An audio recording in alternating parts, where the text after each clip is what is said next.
প্রিয় দর্শক, আসসালামু আলাইকুম। আপনাদেরকে আমি আরো একবার এটা ভিডিওটা দিয়েছিলাম।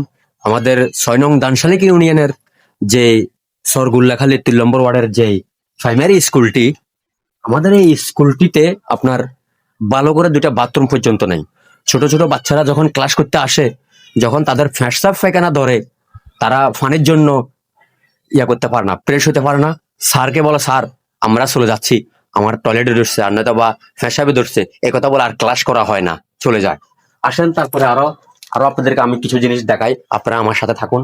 এই দেখেন আমাদের যে স্কুলটির যে পরিস্থিতি, আসলে বলতে কি আপনাদেরকে আমি একার কারণে দেখাতে পারতেছি না। ভিতরে চেয়ার টেবিল, একটা ফাঙ্কা, ভালো ফাঙ্কা পর্যন্ত নাই।